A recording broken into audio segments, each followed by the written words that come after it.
Pater noster, qui es in celis, sanctificetur nomen tuum, adveniat regnum tuum, fiat voluntas tua, sicut in cielo et in terra.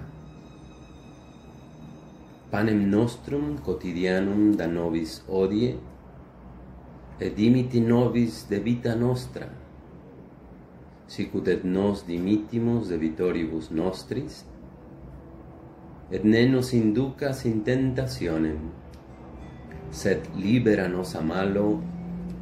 Amén.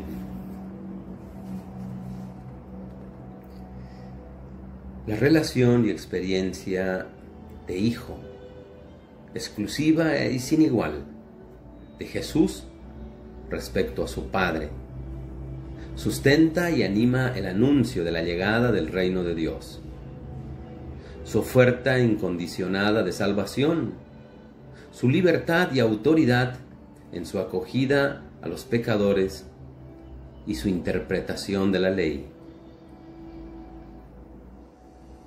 Para Jesús, acoger el señorío definitivo de Dios es lo mismo, en último término, que acoger al Padre tal como se nos acerca Él en su persona, palabras y obras, y acogerlo con todas las consecuencias prácticas que conlleva. Jesús, por consiguiente, inicia a sus discípulos en una experiencia filial. Lo que Él vive, quiere transmitírselo. Les enseña cómo han de vivir en relación al Padre, en la oración, la limosna, el ayuno y en las relaciones con las demás personas. La actitud general del discípulo de Jesús ante el Padre habrá de ser la del niño. El reino de Dios es para los que son como unos niños. Es pues una actitud de humildad sincera. Reconocerá siempre la necesidad de la propia conversión y entender que es una gracia que viene directamente del cielo. El discípulo no orará al Padre desde la lejanía, su oración estará animada por una confianza. En esta oración, el discípulo une la cercanía confiada al Padre y el respeto. El Padre conoce de antemano lo que necesitamos.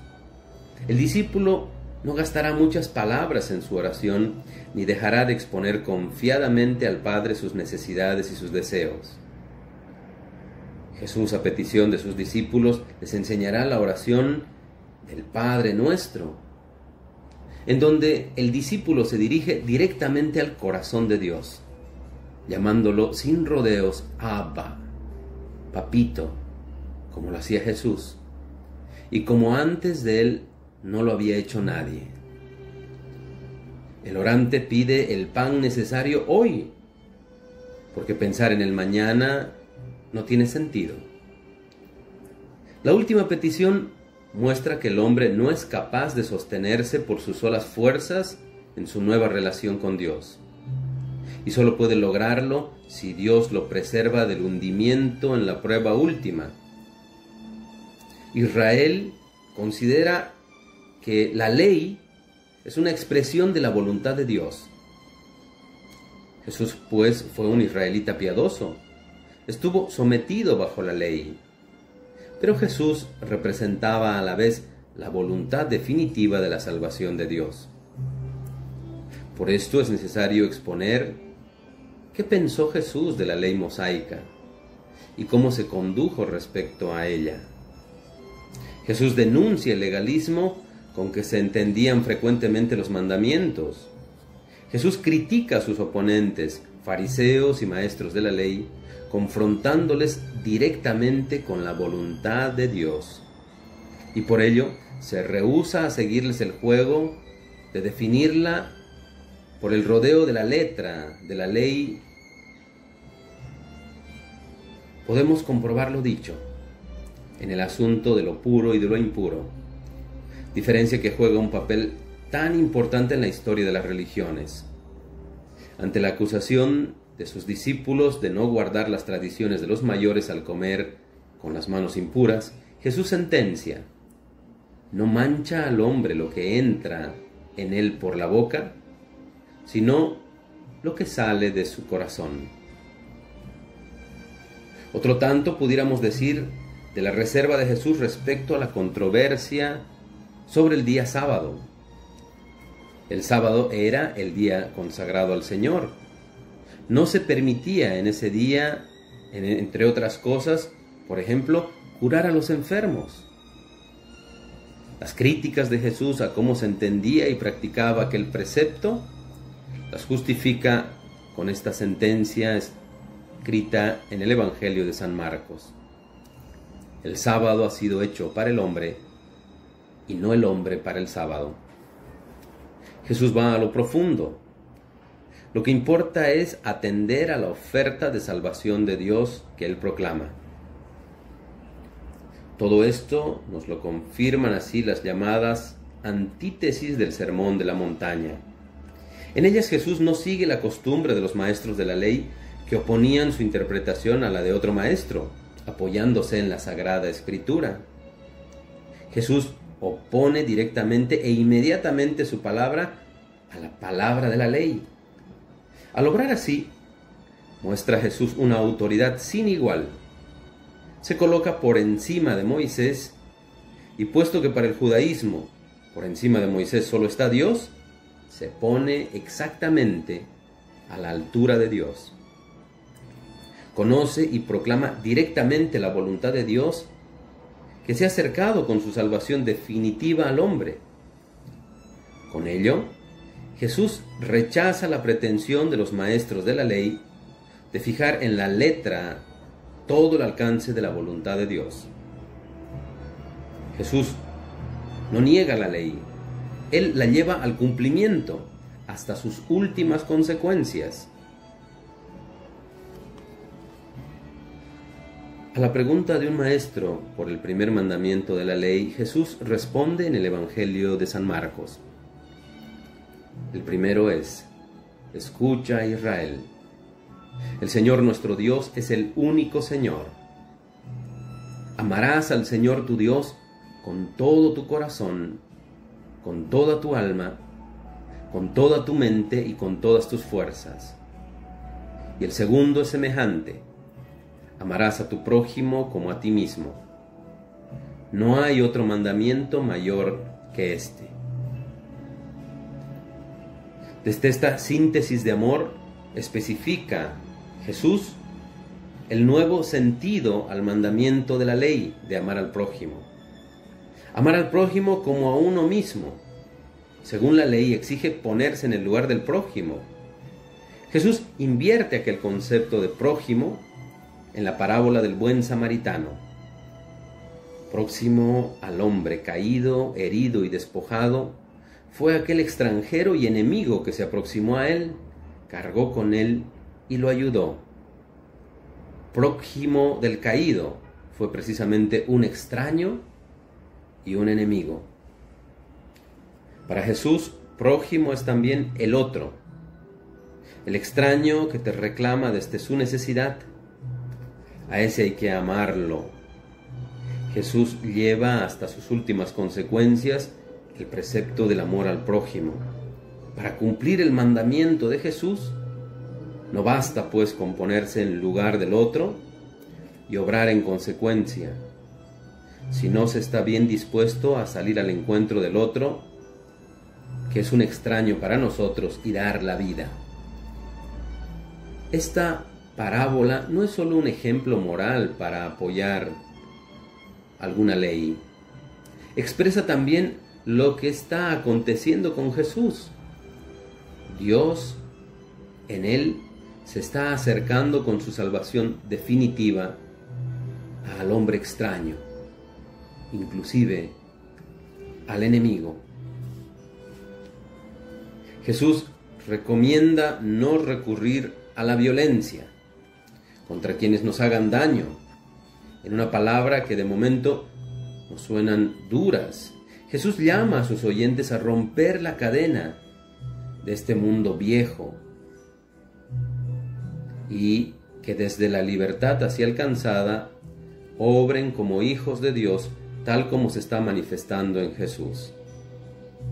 Es un llamamiento a entrar en una situación nueva, liberada de la consecuencia fatal de la acción y la reacción violentas. Jesús exige además de la renuncia de la violencia, el amor a los enemigos. Así lo expresa el Evangelio de San Lucas. Amen a sus enemigos, hagan el bien a los que les odian, bendigan a los que les maldicen, oren por los que les calumnian. Tanto la exigencia de amar al enemigo como la motivación de tal exigencia son algo nuevo y original de Jesús. Si el amor de Dios no se detiene ante el olvido y el rechazo de los hombres, sino que en Jesús cancela sin condiciones toda culpa y toda deuda, ofreciendo la plenitud de la salvación, entonces nadie, y menos quien se reconoce pecador, puede poner límites a su propio amor y compasión. Entrar en el reino de Dios es llegar a ser hijo de Dios. Los hijos expresan y reproducen el modo de ser de sus padres. Por consiguiente, para quienes tienen con Jesús a Dios como Padre, el perdón del Padre y su entrega sin reservas a los hombres malos e ingratos debe traducirse en relación al prójimo, en perdón y en entrega de sí mismos, en los que se supere toda enemistad.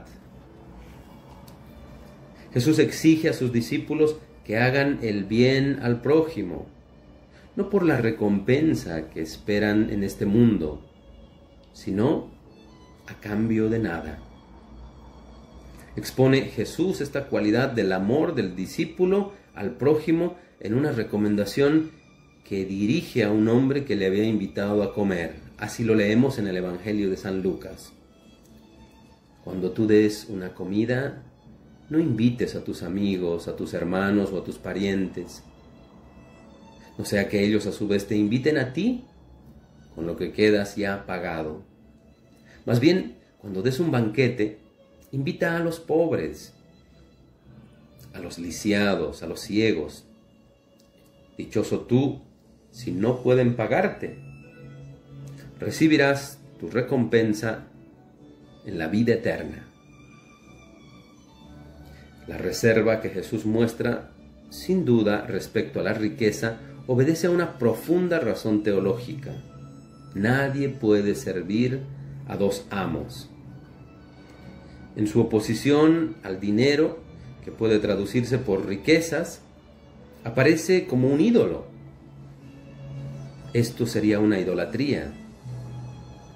Del ídolo irradia una gran fascinación, capaz de agarrar al hombre por entero y enfrentarlo con Dios y sus exigencias de amor y de justicia.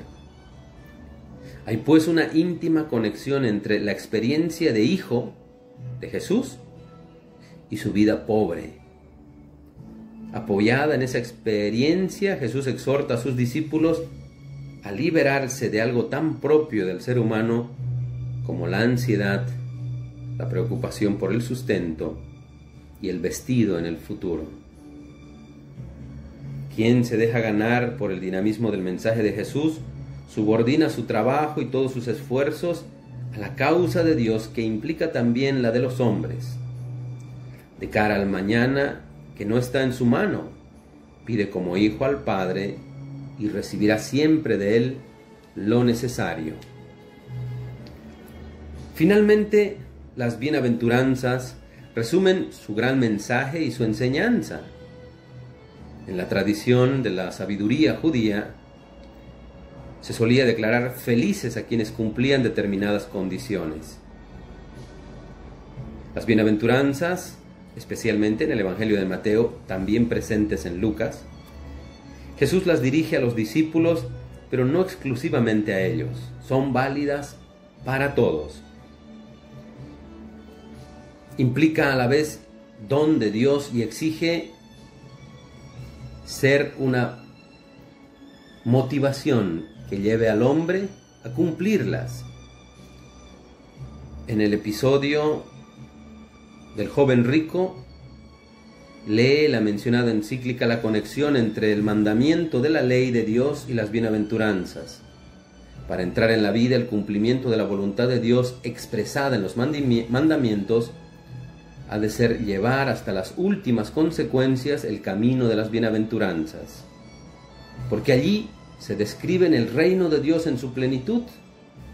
Dios mismo consolará a los tristes, dará Él posesión a la nueva tierra a los humildes, saciará a los que tienen hambre, tendrá misericordia, se deja ver por los limpios de corazón, tendrá por hijos suyos a quienes difunden la paz, el bien y la felicidad.